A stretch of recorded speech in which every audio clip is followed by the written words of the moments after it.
When did reading get to be so complicated?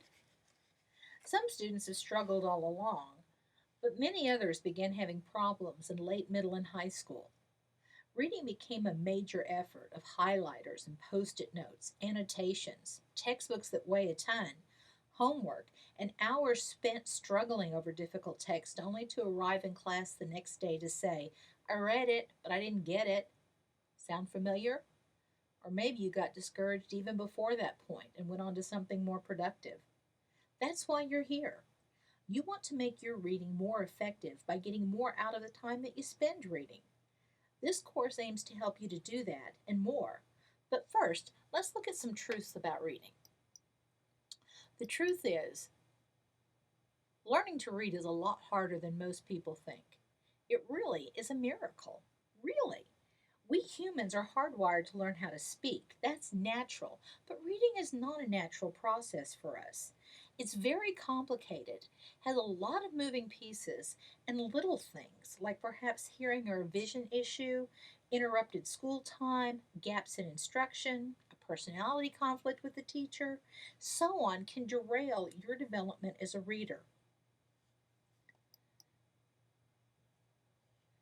The Princeton Review's book, Reading Smart, contains a section about how schools really set students up too soon on their own. They say, were your teachers insane? After you learned how to count, did your teachers expect you to figure out everything up through calculus by yourself? No, they taught you. After you realized a ball dropped from your hand falls to the floor, did they expect you to derive the laws of physics? Of course not. They taught you.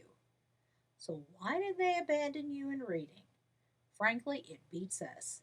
There is no single more important skill in school, work, and life than reading. The best we can figure is that the same people who set the reading curriculum in schools, who teach and train you for the future, read well all by themselves. No one taught them, so they feel no need to teach you. Pretty nice of them, huh? Even if you were to ask them to teach you, your teachers would be hard pressed to explain how they themselves read. Reading for them has become an internal process, ingrained so deeply that people are barely aware of the act of reading. It's like an automatic response, like the way you raise your hands when a snowball comes flying at your face. But once you realize that there is no genetic difference between people who read well and you, only that they unconsciously use certain approaches that work well, the sooner you can realize your potential as a reader. That's what this course aims to do, is to put you in touch with your potential as a reader and give you some tools and some advice for making that happen. Remember how I said that it really is amazing that people learn to read? Not everybody learns how to read really well. As many as 1 in 5 in high school have some sort of reading difficulty, and a good many students are reading below grade level even when they graduate. So on the one hand, you don't need to feel alone if you have some struggles with reading. But the hard truth is that on the other hand, we live in an age where competition is at an all-time high for scholarships, for college admittance, for jobs, for all sorts of things. You need to have every advantage you possibly can when you enter into these fields. And the ability to read efficiently ranks right up there, very near the top. Let's look at reading by the numbers. Okay.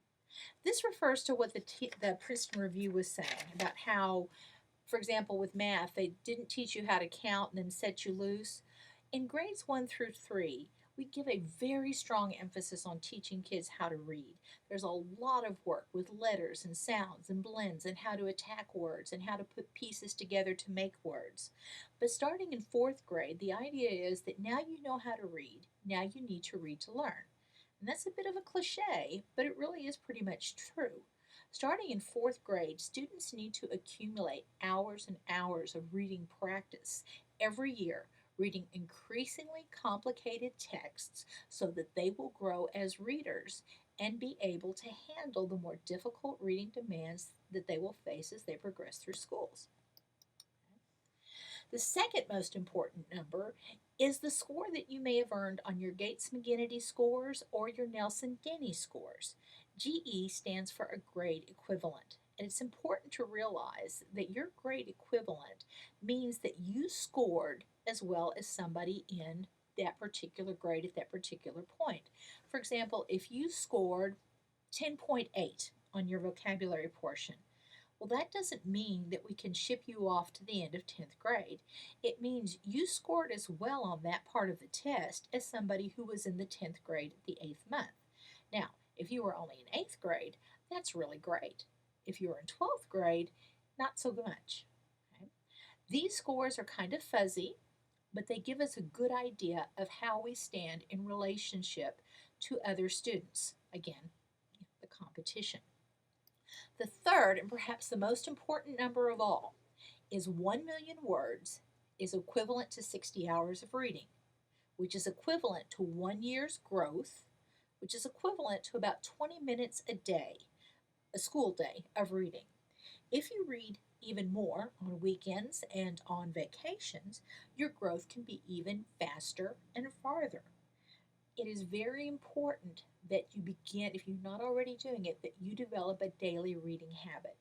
You don't have to read impossible text. Read what interests you, but you need the reading practice, and especially as you're going through this course, because this will give you a real world place to try out the strategies and techniques that we're going to be talking about in this course. Let's look at what this course is going to be set up like. There'll be 12 30-minute sessions. We suggest that you do 3 sessions a week and take about 4 weeks to do the course. However, you know you and you know your schedule. You may be able to do this faster or you may need to take longer. It's entirely up to you. In this class, we're going to use a program called ACE Reader Pro to help you develop speed, comprehension, and to do a little work with your eye span focus. We're also going to develop strategies that you can use when you face difficult text so that you don't have to go back to class and say, I read it, but I didn't get it.